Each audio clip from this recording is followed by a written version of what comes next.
guys to another episode of Eye of Terror, and today we are continuing on, Ian and I, with our Necromunda campaign.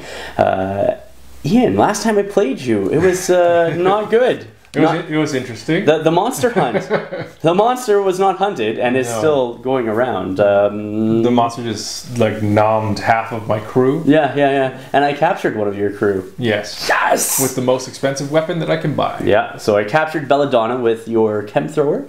And so now we're playing in cycle 4. And so for this one, it is the Apothis cycle. So there's a few extra added rules that come with that, which I'll get into shortly. I completely had a mind blank to bring the book up with me to read them over. But we did also roll a campaign event where you get to hire gangers. Not the bounty hunters, but not the gangers, but the hanger-on. So the scum, and they cost half the amount. So instead of like 30 credits, it's like 15 or 20 credits. I can't remember. So, but it's pretty cool.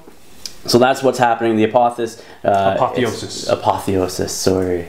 Thank you for correcting me. You're welcome. I know these guys would eventually correct me as well. But because I did capture Belladonna, you want to play rescue. Yes. You want to try to get her back. Just in case you go... I'm going to give it a shot. Just in case you go into that last fight, you know, and go up against somebody. I could use 8 gangers on my team. It would be nice to have 8. Yeah. And it would be nice to have my chem thrower. Absolutely. And it would be nice to gain a lot of reputation after this match, which you sure the heck are. Your credit rating right now is? 1130. And mine is 2025. You're getting at least 8. So anyhow, rescue mission, basically I set up the captive and 5 guys from my random selected guys from my gang anywhere on the board. Then Ian gets to deploy, I think, within, is it 2 inches of the... of a board edge? Of a board edge. So, yeah, within 2 inches of any battlefield edge. And then the game goes from there. I do have home turf advantage, so I do get to put a relic down, which gives me a bonus to like my courage and stuff like that, so I don't break as easily, or bottle as easily, I should say. And then I do get D6 random reinforcements once the alarm has been sounded, because there are sentries in this, so that is good. So anyhow, let's show you the gang, show you the board, and get right into the match from there.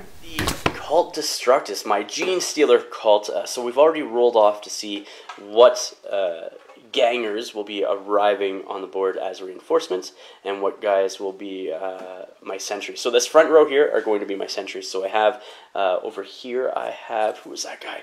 That's Itsu, Zal, and I have Brig. I have Brig in with his las gun, and then I have my new character, Grizz. Grizz has the Weber there. So Itsu just has an auto gun. Zal has his mining laser. Brigand has just the grenade launcher, and then, like I said, the las gun over there. I opted not to have my acolytes, my one aberrant, or my leader in as sentries. I opted to keep them on as reinforcements, so that's why they weren't rolled, and then these 3 guys also are at the back. So I have Zothor with his auto pistol, plasma pistol, bone sword. I then have my auto pistol, chainsword, acolyte, Naga, and then I have... who is this? My Zoltan, which is the... Or sorry, this is Naga. That's Zoltan. So Zoltan has the fighting knife, auto pistol, blasting charges. Naga has the chainsword, auto pistol. And then I have a new acolyte, which hasn't been used yet, which is Thrash with the rock saw and blasting charge, the extra arm as well, which is nice. Or sorry, no extra arm for him. And then I have over here Nexu with the power hammer. In the back, I do have my other aberrant Zixi, but he is in recovery, or it. I really don't know if it's a guy or girl. I don't want to find out either. In the back here, we have Nalketh and Thagash. They both have auto guns, and I have Nuln with his grenade launcher as well. So that is my gang for today's match. Ian, why don't you walk us through what you have here? All right, first we got my leader, Rose Red, with her combi bolt gun needler and a power sword. She also has mesh armor and a chem synth. Beside her is Tulip with... and she also has mesh armor, a pair of auto pistols, and a las gun. Okay. Lily is our first ganger with a shotgun. She's got scatter, solid, and acid rounds. Nice. Pansy has acquired some mesh armor because she did decently in the last scenario. Yeah, your last scenario that you used these guys in was not filmed due to the fact that you've been busy in real life. Yes. Yes. So you and Darren got together at your place and had a quick match doing, what scenario was it again? It was the Gauntlet. Oh, the Gauntlet. And it was incredibly deadly, especially crossing a wide chasm where your opponent has a bunch of blast weapons that force initiative tests constantly not to fall. Yeah, frag grenades are his friends. Yeah. Because you're going up against Darren and his Goliaths, and he has like 3 of those, or 4, I can't remember. So, Pansy has a stiletto knife and a lasgun. Yep. Beside her is Zinnia. She also has stiletto knife and lasgun. Right there. New but looking familiar is Oleander. Yeah. She is picking up the shock whip from Chrysanthemum or from Hyacinth. Yeah. And also has a lasgun. Okay. And finally, our Juve Buttercup with a stiletto knife and auto pistol. And then in the back, you have somebody in recovery. In recovery is Hyacinth. All right. All the way over here is Belladonna, the one that Ian is trying. I just called you Darren by accident. The one that Ian is trying to rescue from my Genestealer Cult. So back to me for a second before we start showing the board and everything else. What I did, because I don't actually have these guys written out on cards or printed out pieces of paper that have the cards on them. I haven't cut them out into shape of cards yet. I assigned all these guys numbers. So I have to randomly determine who activates. So Ian will activate a model, and I'll activate a model after that randomly. So I assigned all these guys numbers, and what I'll do is before the alarm is raised, when I activate a sentry, I'll just roll the d6, and it will just 1 through 5 and will be associated with one of these models each. So we have over here Itsu, he'll be 1, Zal will be 2, Brig will be 3, Brigand will be 4, and then Grizz will be 5. Rolling a 6, and I will re-roll that until I get one of those numbers to actually determine what sentry activates. So this here is the 4x4 board that we are playing on. The mat is a GameMat.eu mat called the Quarantine mat. So it has a lot of grays and vibrant yellows, sort of rusty colors as such. Then a lot of the terrain is the Gothic Ruins terrain set from GameMat.eu as well. And we have a bunch of scattered dice from various companies such as like GW crates and stuff like that. So that is the board that we have set up. And just so you know, Belladonna is right there in the corner. She's been put in the corner on a timeout because she's been naughty with her throwing chem around and trying to kill people with it. So we put her in the corner of that building there. There are 3 ladders, 2 of them getting up to the level she's on, and then 1 going up to the upper level as well. So that's the board. We will come back with deployment next. So here we are with my deployment. I have set up my 5 guys all up here to protect Belladonna so she's not captured. Because, you know, she doesn't need to go back to that gang. She saw the light.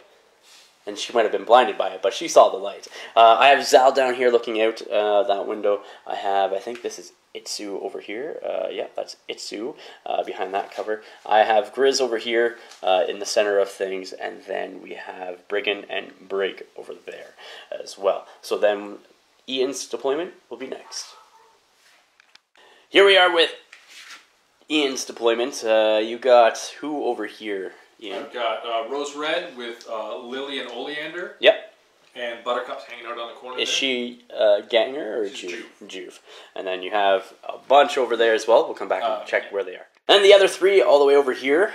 So Tulip is in the middle. She's the champion with 2 Gangers, Pansy and Zinnia. That is awesome. All right, so we will come back with the first activation. Ian has also played, before we go into activations, a tactics card. It is Stealthy Advance. Play this card after both gangs have been set up at the start of the battle, but before the first round begins. So he gets to move up to half of his fighters, or from his crew, rounding up a standard move. So Ian has moved up. Who is that one again? Tulip? That is Buttercup. Buttercup. She's been moved up 6 inches, because she's a Juve right there. These 3 here have also been moved up 5 inches because they are regular gangers and, well, champion. Right there like so. So Ian has decided to play another tactics card here at the beginning of his activation. So he's playing group tactics now. Instead of activating 1 fighter, activate up to 3 fighters in the same way as making a group activation. Each of them must make the same action. So who are you going to activate? So Tulip and the two gangers, because she could only normally activate with one. Yep. They're all going to activate and do a double move. All right. We'll see where they end up next. And all three ladies have done a double move and end their movement right there, like so. I now get to activate one of my sentries. So again, I've numbered them all 1 through 5. Itsu being 1, Zal being 2, Brig being 3, Brigand will be 4, and then Grids is 5. Basically, normally you would just have a deck of cards, but I didn't make cards for these guys. Again, they're just on like a piece of paper here, like so. And you would just draw a card to see who activates. So that is Itsu with a 1. So now Ian and I both roll a d6, and whoever scores the highest gets to move them the difference. So we got a 5, Ian has a 6, so he gets to move Itsu 1 inch. Itsu is this one here. Ian gets to move him a direct inch away. Oh, look at that. He's just going to look the other way. And then after my activation, I get to see if anybody can see anyone 2d6 inches. But I'm definitely not in range or don't have anybody in line of sight because everybody's back here, we're back there. So I'm not even going to roll. Buttercup over here is going to do a double move. And where are you going to move her to? Just directly up, I'm assuming. I'm just going to go around and hide. Sneak up here and then go and hide behind this pillar here. So she is 6 inches away. Or makes a 6-inch move normal and 12 inches for their double move. Let's see who I have to activate. So 1, so that's Itsu again. I rolled a 2. Ian, what is your roll? Oops. You rolled a 6. He's going to move 4 inches somewhere. So Itsu has decided to just take a walk down the street and ends his movement right there like so. These ladies here are going to do a group activation next and do a double move. So the ladies with their doubles moves have ended here like so. Activation time for a sentry. I get a 5, which is Grizz. Let's see what the roll-off gets. I get a 3. You get a 4, Ian.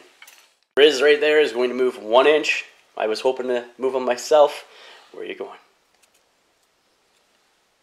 Alright. Down there like so. So at the end of the phase, Ian is going to attempt to escape with Belladonna. So what he needs to do is roll 2d6, add the strength of the character, and if he gets 13 or higher, then she escapes, or is now readied, I should say. So I'm hoping for 10s. Yes. Come on, 10. Not a 10. No. So that is not a success. And this is the rest of the end turn, so this is what the board looks like at this point in time. Ian does have 3 girls over there, and then 3 girls over here, and Buttercup up there. So we're going to go right into his activation next. He's going to activate Buttercup up here first, and he or she is going to charge into Grizz over there. Here's the charge distance, so that is 9 inches. So he's going to need 3 inches to get up through that window, and then there's less than 6 inches here, so she's definitely getting into combat with Grizz. So Ian is going to be using his auto pistol as well as his stiletto knife. Sorry. In this, you have 3 attacks. Benefit for attacking from the back? No, but I get a -1 to hit you when I turn around and face you if you don't kill me here. Roll the ammo die as well for the gun. Correct. And we'll see what happens. Okay, so you need 4s, correct? Yes. And so they all miss. Yes. That's not good. That's not good. Not good at all. So then I get my 1 attack back. Ian also has to make a 2d6 roll to see if he raises the alarm. So that is 6 plus 3 is 7. He needed 10 or more to raise the alarm immediately. I'm not 100% sure here if this guy actually gets to make an attack back, because he is a sentry.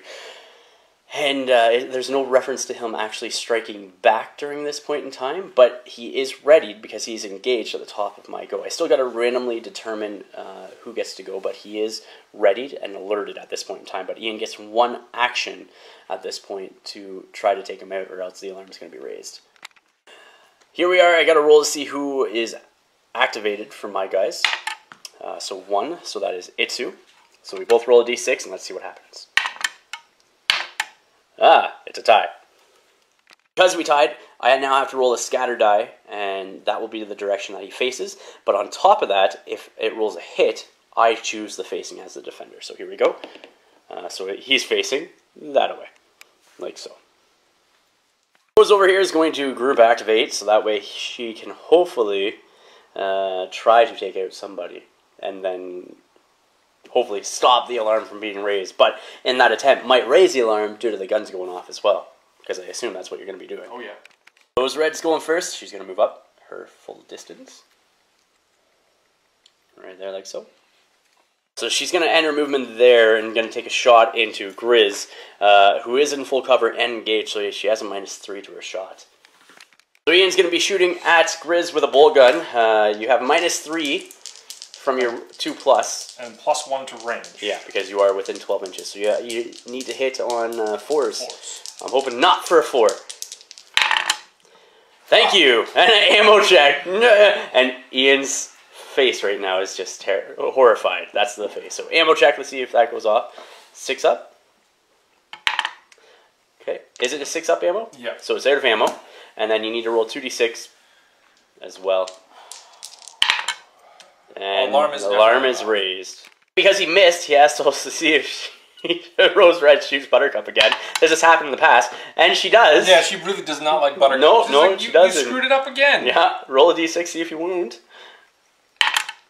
It is a wound. Buttercup has no save. No. So roll 2 injury dice. She is taken out of action. That's what you get for being useless. That's right. The lasting injury roll now for Buttercup as well.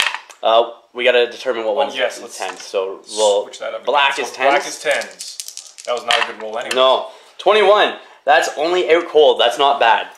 That's good. Hope she learns her lesson this time. So for the first action, Oleander up here has moved up, and the second action is going to shoot Brig in the back over there, trying to take out my heavy weapons beforehand. So you got a -2, but +1, because you're las gun, so needing a 5. It hits with 1 shot, so he is pinned, and let's see if you can wound him. No. So Brig is now pinned because he was shot in the back.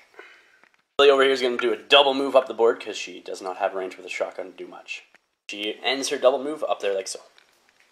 I do have 1 activation this turn, and that is Grizz with his Weber. So first action for Grizz, he's going to do a move action, and we're going to see where he goes. So he's going to come up that way for 3, and then over 1 more for 4. Right there like so. He's using his Weber and is able to get all 3 of those ladies in a line right there with his shots. We're going to roll a wound against each of those guys. So I have a Strength 5 Weber, and then your Toughness 3. So let's go Rose Red first. Nothing. What is the next girl up with the new Oleander? One? Or Oleander? Nothing. And then the one with the shotgun blast. Lily? Lily is. So she is treated as seriously injured. But she gets no save or anything along those lines from this. Ian, you're going to do a group activation next with Pansy and Tulip, the closest 2 guys, or ladies, not guys. Please don't shoot me for that. Right there, so we'll see what they do. Pansy's going to be doing a move action for first action.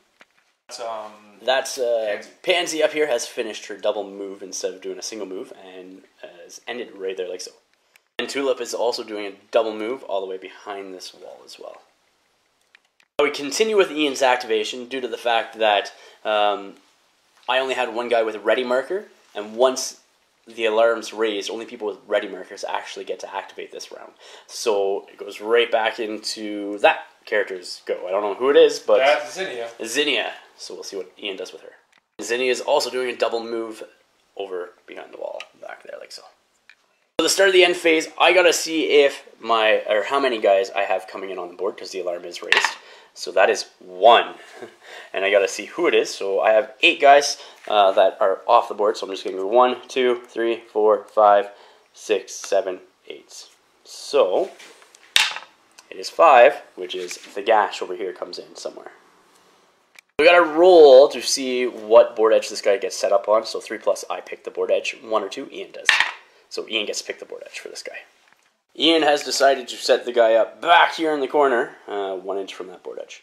Ian does have a single recovery that we need to do. Let's see what happens to her. Come on, flesh wound, shotgun to the face. Yes! It is flesh wounded. Belladonna in there is going to try to escape her bonds, so let's see what she gets. She does with a 13. Yeah! Alright, going into the second turn, we gotta see who gets the drop. At a 6 to your 4. I get it. That's not. This over here is going to be my first activation. I'm going to hit the 3 of them again with the Weber. Rose red, 3+. Nope. What's the other? Oleander. Okay. Yep. And then the girl right in front with the shotgun. Also yes. Rose is still pinned, and the other two are webbed over here as well. Second portion of his movement, he's just going to hide back here, so that way he doesn't get shot to pieces.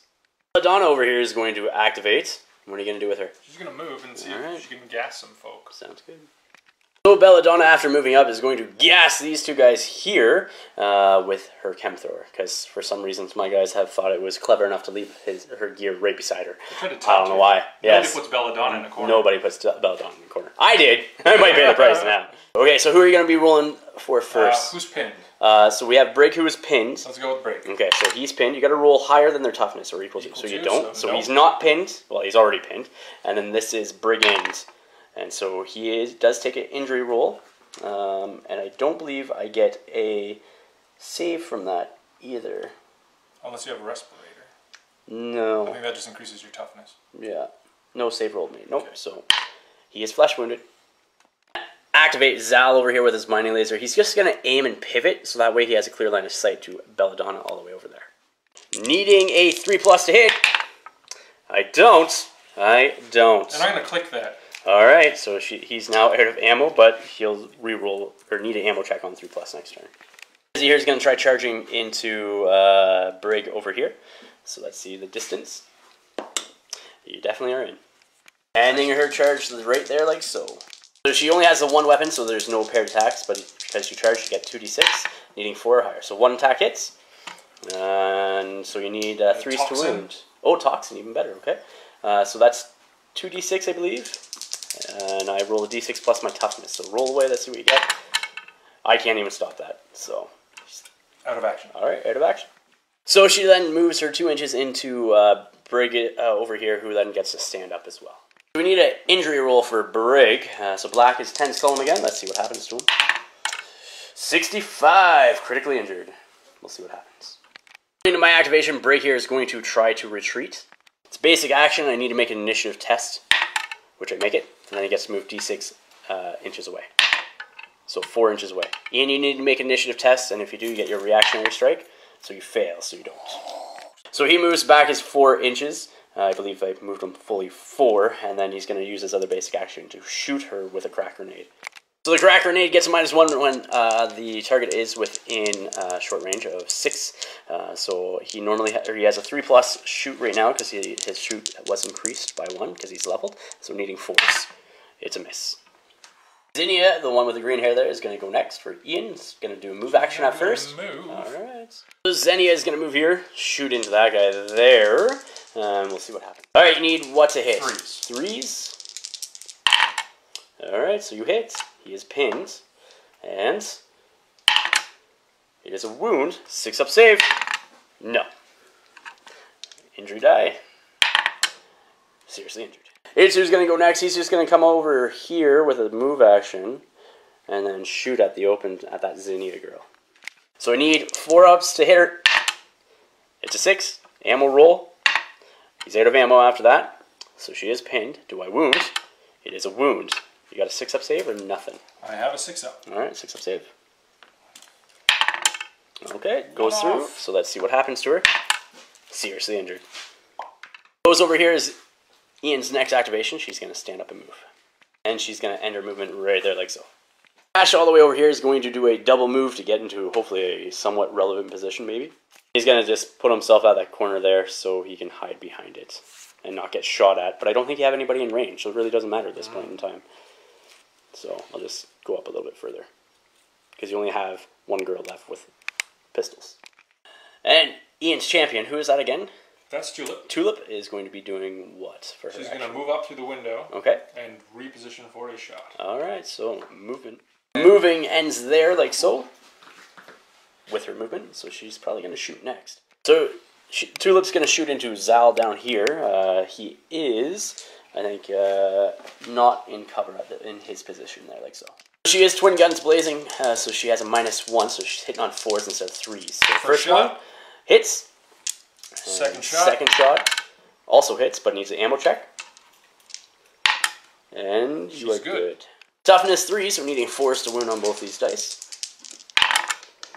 1 wound. And can I get a 6-up save? No. Alright, what happens to him? He is action. Alright, so roll away, sir. Roll away. Let's see what you get. 15. He is just out cold for this game. Nobody else has any goes this go, so we gotta see how many guys I get coming in. So at the start of the end phase, I get D6 models. Alright, so we get 4. So for the first one, let's see who it is. I'll re-roll an 8, because now I only have 7 models that aren't in combat. It's 3, so that's going to be Zoltan here. And 1, 2, 3, I set them up where I want. 3 to 6, I set them up where I want. 1 to 2, you do. So I get to set them up anywhere I want. Next model is going to be Nalketh, and I can set them up anywhere I want as well. Third model is going to be Zothor, and Ian gets to put him where he wants, so I'm going to assume he's going in the back corner. And then last model is going to be 8, I reroll that, 2, which is Naga, and I get to put him where I want him. Ian has put Zothor right here like so. So I put Zoltan over here, and I put Naga and now Keth over there for my guys. And then, like I said, Zothor is over here in the far corner, doing nothing. Bottle tests, I have 2 guys that are out, 1 guy that's down, and I have a whole bunch of guys on the board. So let's see what I get. I am not bottling. I've got 1 out and 3 down. Alright. So you are bottling. Yep. Recovery test, I got Grizz, who needs to recover, hopefully. He's flesh wounded, which is really good. I will do Oleander first with the Shock Whip. Seriously still injured, down. so still down. And then Lily. Okay. Still down as well. And Zinnia. Oh, I forgot about her. Still down. Priority phase. Here we go. Who gets a drop? I get a 2. You got it, Ian. So, beginning of the action phase, Ian here is just going to choose to bottle and run away. So, Zinnia over here, you have to see if she succumbs, because we're going in the post-battle stuff, see if she succumbs to her injury. So 1 or 2 she does, so she does not, she's fine. The other 2 that are seriously injured over here, because they were webbed, they automatically recover with no negatives. I can't say no negatives, I get a +2 now, because there's 2 guys that are webbed to my capture roll. So we gotta see if I capture anybody, so you have 8 models that are taken out of action because they've all fleed, or, well, I should say 6, and then I get +2 from the other ones. So, see if I capture anybody. I sure do not. I think I needed a 13 or higher. My bad. I get +8, so that is a capture for me. So, I'm going to roll a d6 and just go down, Rose being 1, and I'll give you butter. Belladonna being 8. So, here we go. So, that's a 5. So, it's going to be Tulip over there at 135. Oh, we're going down? Yeah, down then to the other side with Wonderful. Belladonna. I have no champions. No champions. So Tulip here has been captured, and we'll see if what's going to happen. She's going to be sitting out at the end battle, no matter who's going into the next round. So going into the second step of the post-battle sequence, Ian gets, because it's his first match for Cycle 4, gets 10 times his turf size. Yeah, it's 3. So he gets 30 credits. Third step, receive rewards. So each fighter that took part gains an experience point. And then if the captive were fleed and took flight, which it didn't, then the leader earns an extra reputation. So if all of the captives were freed and take flight, then the leader takes the reputation, or experience. And if the captive is freed and takes flight, which again she didn't, she gets an experience. So there's no bonus experience. Then reputation, Ian gets 2. From that, for freeing Belladonna, and then loses 1, so he's at 1, but then he gets an additional 8 from the difference in her credits. Gang rating. Yep. And I get nothing. I actually lose 1 because you were able to get rid of her. Also part of the receive reward step, the apotheosis, so consolidation. At the start of the receive reward step of the post-battle sequence, the losing gang decreases their turf size by 1 to a minimum of 1. I'm already at 1, so it doesn't matter. I would technically lost because you did free Belladonna. And then if the winning gang has a lower reputation than the losing gang's reputation is decreased by 1. What was your reputation? My reputation was initially 9. Okay. Or sorry, 8. Okay. And the winning gang's reputation is increased by 1. So I decrease by my reputation by an additional 1, and you gain an additional 1 reputation. Alright, so going on from the receive reward steps to the post-battle actions, I am going to send my leader to attempt to make a, the trade ability. So he's going to go trade. So let's see what the rarity value I get is. So I roll 2d6 and add 2 to this. Here we go. Alright, so that's a 13 in rarity value. We'll see what I can buy. My 3 acolytes are all going to go work the turf, gaining d6 times 10 credits. Alright, so that's 110 credits. Rose Red is going to work the turf for Ian, getting d6 times 10 credits, so 50 credits. So Zothor here, I ended up buying him light carapace armor for 80 credits instead of the heavy. I wanted the heavy because the 3+ is really good at the front arc, but with that said, I also get a -1 initiative, -1 to my charge distances. So his charge distance all of a sudden only becomes a 6-inch charge. Okay, so here we are. Ian, you have one guy that's going to be leveling up, or one gal that's going to be leveling up this game. I have nobody that's going to be leveling up. So you have Pansy. Yep. And she has 7 experience, so every 6 you get an advancement roll. So roll 2d6, sir. Ooh, 9. 9 is improve the fighter's willpower and intelligence by 1. And then you get plus 20 credits to your credit rating as well. So I forgot to do my roll with my free rogue doc. So I want a 2 or higher to get this guy stabilized. So he is stabilized. He does get a injury of some sort. So the first die is a 10s or 5s column. 5, so 53. We'll see what that lasting injury is. So Ian, you are buying yourself a champion as well. Yes. For recruiting, because you have a power sword sitting around in your stash, you said. And then so that's 95 credits, plus he has an additional 25 to spend on some ranged weapon if he wants, or something else for his champion. So because my reputation is down below 10, I have to get rid of one of my champions or acolytes. So that's going to be Naga here that I have to get rid of. So he is retired, which means I get to take his chainsword and auto pistol and put it into my stash for myself. And I'm actually going to give that auto pistol and chainsword to Grizz, who is my Weber guy, just because when he gets in nice and close, if somebody charges him or whatever, I want to make sure he has some weapons. Alright guys, here we are with the after action report. You just saw the rescue mission with Ian's Palatine Queens up against my cult Destructus. I thought I had that one for a second until my dice failed me. Yeah, it was tough. When almost 3 of my guys got webbed on one side. Yes. And I will say I love that. That's the first time using the Weber, and I'm like thinking now, why haven't I brought a Weber into this game earlier? It's super effective. Super good. Not super effective is Buttercup.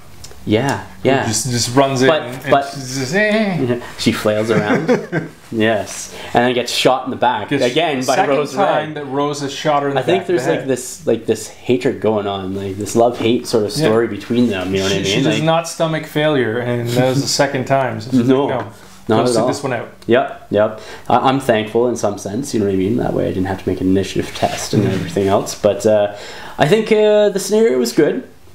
I know your reputation is now like astronomical because my my gang rating is way higher than yours. Because my gang rating is super low. I'm sitting at 1105 now. So I lost a little bit. I traded Belladonna for Tulip, basically. So I got a ganger. It's a decent ganger with an expensive weapon, but then I lost a champion. That's right.